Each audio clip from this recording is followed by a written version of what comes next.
जी दोस्तों, उम्मीद है आप सब लोग खैरियत से होंगे। और आज हम फिर एक फ़िल्म के ऊपर थोड़ा सा डिस्कशन करने के लिए आए हैं। और वो फ़िल्म जो है एक फ़ैमिली फ़िल्म है और ख़वातीन के लिए तो मेरा ख़्याल है कि बहुत उनकी दिलचस्पी जो है इसमें ज़रूर होगी, क्योंकि एक ये फ़ैमिली कॉमेडी ड्रामा फ़िल्म है। जिन्होंने देखी है वेल एंड गुड, जो नहीं देख सके वो ज़रूर वक्त निकाल के इसको देखिए, जैसे कि मैं हमेशा से कहती हूँ। तो जिस फ़िल्म के बारे में हम बात करने जा रहे हैं वो फ़िल्म है जूली एंड जूलिया। 2009 में 2009 में ये फ़िल्म आई थी और इस फ़िल्म को बनाने वाले जो हैं वो नोरा एफरन थी। अनफॉर्चुनेटली नोरा एफरन जो है उनकी ये आखिरी फ़िल्म साबित हुई, क्योंकि 2012 में उनकी भी डेथ हो चुकी थी। अच्छा, जिस फ़िल्म के बारे में आते हैं, इस फ़िल्म की एक दिलचस्प बात जो है वो ये है कि ये सामने आया है कि किसी भी ब्लॉग राइटिंग के ऊपर बनने वाली जो है ये पहली फ़िल्म थी। और इसका बैकग्राउंड जो है वो बहुत इंटरेस्टिंग है, क्योंकि ये बेसिकली ऑटोबायोग्राफिकल फ़िल्म है, एक कॉमेडी ड्रामा है। और इसमें ऑटोबायोग्राफीज़ जो हैं वो दो ख़वातीन की हैं, जो कि पब्लिक के सामने आई, मशहूर हुई और अपने काम और अपनी मेहनत की वजह से मशहूर हुई थी। और ये फ़िल्म जो है ये जंप करती है फ़्लैशबैक की तरफ,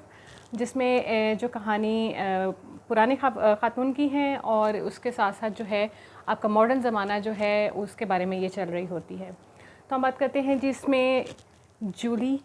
एंड जूलिया। जूलिया चाइल्ड जो थी वो हमारे पास 1912 में वो पैदा हुई थी और 2004 में उनका इंतकाल हुआ था। और उनका वो पहचान इस वजह से जाती हैं कि उन्होंने फ़्रेंच कुज़ीन जो है उसको अमेरिकन पब्लिक में मुतारिफ़ करवाया था अपनी डेब्यू बुक, यानी कि पहली किताब से, जिसका नाम था कि mastering the art of French cuisine. और इसी तरह इसी चीज़ को मद्देनज़र रखते हुए इसी जो उनका एक सफ़र था उससे मुतासर होते हुए अमेरिका की जूली पॉवेल ने अपना एक ब्लॉग लिखना शुरू किया था और तमाम जो रेसिपीज़ थी जूलिया चाइल्ड की या मिस चाइल्ड की, उनको उसने फॉलो करना शुरू किया था। अब मज़े की बात यह है कि एक किताब हमारे सामने जो है वो मिस चाइल्ड की है, जिसमें उन्होंने जो है mastering the art of French cuisine के बारे में तमाम लिखा। उसमें तमाम फ्रेंच कुज़ीन जो है या फूड किस तरह से बनाते हैं, उनके खाने तरीके बनाने का फ़न जो है उसको उन्होंने अपनी जो दो दोस्त थी वहाँ पर उनके साथ मिलकर ये किताब जो है कंपाइल की थी और ट्रांसलेट किया था उसको इंग्लिश में, और उसको बाकायदा फ़न मेकिंग बनाया था। उसमें प्रैक्टिकल टिप्स वो देती थी, जिसके ज़रिए बहुत आसान हो गया था कि आम घरेलू ख़वातीन जो थी अमेरिकन, उनकी दिलचस्पी बढ़ने लगी और वो अपने घरों में जो है वो फ़्रेंच कुज़ीन वो बनाने लग गई थी। और यहाँ पर जो है जूलिया पॉवेल वो बहुत ज़्यादा इंस्पायर्ड थी, क्योंकि जूलिया चाइल्ड जो हैं, पहले हम उनके बारे में बात करते हैं। जूलिया चाइल्ड जो है उन्होंने जब ग्रेजुएट किया था तो वो नॉवेलिस्ट पढ़ना चाहती थी, लेकिन ऐसा नहीं हो सका। दो उनकी फ़ैमिली में ख़ुद भी जो है एक कुक था जो कि खाना बनाने पर मामूर था, लेकिन वो उससे भी ना सीख सकें अनलेस के वो अपने होने वाले शौहर से मिली। और उन्होंने जो है इनको पहली दफ़ा मुतारिफ़ करवाया था फ़्रेंच कुज़ीन की तरफ, क्योंकि जब वो पेरिस में थे तो वो जाने जाते थे एक आर्टिस्ट के और एक शायर की हैसियत से, जिसका खाने में बहुत आला ज़ौक़ है, यानी कि he was known to have a very great and standard palette for food. तो उन्होंने इनको पहली दफ़ा जो है जब वो शादी के बाद पेरिस लेकर गए थे तो वहाँ पर मुतारिफ़ करवाया। और जूलिया कई बार जो हैं वो ज़िक्र कर चुकी हैं कि किस तरह पहला फ़्रेंच खाना जो है वो उन्होंने किस तरह उनकी लाइफ जो है या उनकी सोच जो है खाने की तरफ बदल दी। और पहली दफ़ा उनको लगा कि फ़ूड जो है वो एक बाकायदा आर्ट है और इसको बनाना जो है वो एक बहुत सिंपलेस्ट फ़न और प्लेजर है जिसको हर किसी को अवेल करना चाहिए। और फिर वहीं पर उन्होंने वहाँ की मशहूर कुकिंग स्कूल कॉर्डन ब्लू से जो है कुकिंग सीखना शुरू की। उनको शुरू में थोड़ी मुश्किलात भी आई, क्योंकि she was the only female, बाकी सब मेल थे और थोड़ा बीच में हेजिटेशन जो थी वो आने लग गई थी उनके दरमियान। बहरहाल लेकिन वो एडमेंट रहीं और उन्होंने वहाँ से सीखा और फिर उन्होंने ख़ुद से इसको करना शुरू किया। और अपनी दोस्त के साथ जब इन्होंने कंपाइल की ये किताब तो स्टार्टिंग में इसको रिजेक्ट कर दिया गया था, ये कह कर के ये बुक कम है, एक इंसाइक्लोपीडिया है, क्योंकि ये बहुत लंबी थी। बहरहाल इसको एक्सेप्ट किया गया, इसको पब्लिश किया गया और 729 या 30 सफ़ात पर मुश्तमिल ये किताब थी। इसके बाद जूलिया चाइल्ड जो हैं उन्होंने टीवी पर बहुत सारे प्रोग्राम्स जो हैं कुकिंग के करना शुरू किए, जिसमें मशहूर जो था 1963 में उनका था, और वो था द फ्रेंच शेफ़ के नाम से। और उसकी ख़ासियत क्या थी कि वो बहुत ज़्यादा मशहूर हुआ, जिसके ऊपर काफ़ी अवार्ड्स जो हैं वो भी दिए गए जूलिया चाइल्ड को, और ख़ास तौर पर एजुकेशनल टीवी के लिए भी उनको बहुत ज़्यादा अवार्ड्स दिए गए, क्योंकि उसमें एडिटिंग जो है वो नहीं हो सकती थी। जो कुछ भी हो रहा है वो live as it is he broadcast कर दिया जाता था। उसमें बहुत सारे ब्लंडर्स, बहुत सारी गलतियाँ होती थीं। बाज़ अगर चीज़ ख़राब हो गई है तो उसको चेंज किया कैसे कीजिएगा, आजकल तो हम एडिट कर देते हैं, कट कर देते हैं वहाँ से, और एक परफेक्ट चीज़ आपके सामने आती है। लेकिन उस वक्त लाइव जिस तरह भी बनाया जा रहा है, और जो भी मिस्टेक्स होती थी वो सब की सब जो हैं वो उसी तरह ही ब्रॉडकास्ट की जाती थी, जिस चीज़ को आवाम ने बहुत ज़्यादा पसंद किया कि ये फ़र्स्ट टाइम है कि बहुत ऑनेस्टी से रियल लाइफ जो है वो पर्सोनिफाई की जा रही है, कि ऑब्वियसली किचन में इस किस्म के ब्लंडर्स होते रहते हैं, कोई भी परफेक्शनिस्ट जो है वो नहीं हो सकता। चुनाचे उनके ये प्रोग्राम्स भी चलते रहे, और उन्होंने बहुत सारा काम किया। वो इंटेलिजेंस में भी रह चुकी हैं। उनके हस्बैंड ने जो है आकर उनके लिए जो है एक फ़ेमस उनका जो किचन था उसको उन्होंने ख़ुद से डिज़ाइन किया था, जो बाद में उनके 3 टीवी शोज़ जो हैं उसमें वो एज अ सेट भी काम करता रहा। क्योंकि इसमें स्पेशलिटी जो थी वो ये थी कि चूँकि जूलिया चाइल्ड की हाइट बहुत लंबी थी, तो उनके लिए स्लैब्स और शेफ्स जो हैं उनकी हाइट के हिसाब से रखी गई थी। बाद में इसी जूलिया चाइल्ड के किचन को एज़ इट इज़ उसी तरह उनके जो कॉपर पॉट्स वो यूज़ करती थी, और जिस तरह भी वो सेट किया गया था उसको एज़ इट इज़ जो है अमेरिकन नेशनल म्यूज़ियम में जो है उसको पब्लिक के लिए ओपन कर दिया गया था। अच्छा, ये तो कहानी हो गई जूलिया चाइल्ड की। अब हम आते हैं जूलिया पावेल की तरफ, जो कि अब मॉडर्न लाइफ हमें फ्लैशबैक में फ़िल्म में दिखाई जा रही है, और वो लोअर मैनहट्टन की डेवलपमेंट कॉरपोरेशन में कॉल सेंटर में काम करती हैं, जहाँ पर हर रोज़ जो है उनको ज़ाहिर है बहुत अजीब व गरीब किस्म की कॉल्स आती हैं, ख़ासतौर पर वर्ल्ड ट्रेड सेंटर के हिसाब से जो विक्टिम फैमिलीज़ थी उनकी आती हैं, या बहुत सारे कंट्रोवर्शियल थेरीज़ पे बात करने वाली जो कॉल्स हैं वो आती है, जिसकी वजह से बहुत ज़्यादा उकता चुकी थी, और वो कुछ एक्साइटिंग करना चाहती थी अपनी लाइफ में। और उनको एक ये रास्ता मिला कि क्यों ना जूलिया चाइल्ड जो हैं उनकी जो बुक है mastering the art of French cuisine, उसको उसका एक्सपेरिमेंट किया जाए। चुनाचे उन्होंने एक ब्लॉग लिखना शुरू किया, और उस ब्लॉग में उन्होंने बताया कि वो इसको किस तरह लेके चलेंगी, और वो ही ब्लॉग जो है बाद में कंपाइल हुआ था बुक की सूरत में भी, और उसका नाम पहले रखा गया था 365 days 524 recipes 1 tiny apartment kitchen जी। और इस किताब का नाम बाद में जो है बदल कर उन्होंने रख दिया था Julia and Julia my year of cooking dangerously. तो नोरा एफरन ने यही 2 किताबें जो हैं, एक जूलिया चाइल्ड की और एक जूलिया पावेल की, उनको कंपाइल करके वहाँ से स्क्रीन प्ले लिया और इसको शुरू किया था जूलिया चाइल्ड। और जूलिया पावेल जो हैं, अब हम उनकी कहानी की तरफ आते हैं कि उन्होंने डेयरी की एक रेसिपी जो है वो शेयर करती थी, बाकायदा वो बनाती थी, और उसके बाद उसका जो ब्लॉग है वो लिखती थी और उसमें बताती थी। इस तरह ना शुरू में जो है मतलब ज़्यादा कोई अटेंशन नहीं मिली, लेकिन आहिस्ता आहिस्ता लोगों ने पढ़ना शुरू किया, ब्लॉग्स के आंसर आना शुरू हो गए। तो इसके बाद वो थोड़ा सा जो है वो अपना टाइम जो है अपने रीडर्स और अपने ब्लॉग को ज़्यादा देने लग गई। दो कि उनके हस्बैंड जो हैं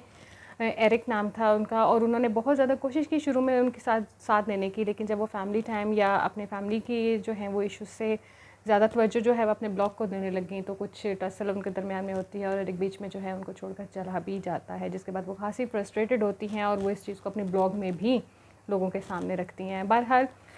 वो सब पैचअप दोबारा से हो जाता है, और वो तकरीबन अपनी ये रेसिपी चैलेंज जो है वो उसको पूरा करती हैं। और इतने अरसे में न्यूयॉर्क टाइम्स से एक फ़ूड राइटर जो हैं वो आकर उनसे जो है मुलाकात होती है, और जब वो अपना कॉलम जो है मैगज़ीन में लिखते हैं about what Julia Powell is doing, तो वहाँ से उनको सही जो है वो फेम मिलना शुरू होता है, लोग जानना शुरू करते हैं कि what actually Julia Powell had been doing. और ये भी लोगों को पता लगता है कि वो किस कदर जो है वो उनको क्रेज़ है जूलिया चाइल्ड के कुकिंग का, और किस तरह वो शौक़ से जो है देखती थी। इवन के आप देखिएगा कि वो बाकायदा तौर पर सेम फ़िक्रे जो हैं वो भी उनको याद हैं, जब वो अपना प्रोग्राम कर रही होती थी वो उसके बारे में रिपीट करती थी। लेकिन एंड पर ये होता है कि उन तमाम उस चैलेंज को पूरे करने के बाद जूलिया चाइल्ड तक जब ये बात पहुंचती है, तो वो कुछ ज़्यादा इसको अप्रिशिएट नहीं करती, ये कहकर कि 365 दिनों में 524 डिशेस को बनाना जो है ये एक स्टंट हो सकता है, तो जो उनको ज़्यादा मुतासिर नहीं कर सका, क्योंकि उनका एक ये जवाब था कि इन्होंने अपने ब्लॉग में या अपनी किताब में ये नहीं बताया कि उसको बनाते हुए जो है प्रोसेस कैसा था, और उसको बनाने के बाद जो है उसकी टेस्टिंग और टेस्टिंग जो है वो किस किस्म की थी। बहरहाल स्टार्ट में जूलिया पावेल जो है वो थोड़ा सा डिसहार्ट होती हैं, लेकिन उनकी जो एक मोहब्बत थी, जो एक क्रेज़ था, जो एक फ़ैन थी वो जूलिया चाइल्ड की, वो कम नहीं होती है और एंड पर भी जो है वो उनको ग्रेटिट्यूड वो ज़रूर देती हैं। ये दोनों रियल स्टोरीज़ हैं हमारे पास। और जूलिया चाइल्ड जो हैं वो 2004 में उनकी डेथ हुई थी, जबकि जूलिया पावेल जो हैं वो 2022 में उनकी डेथ हुई थी।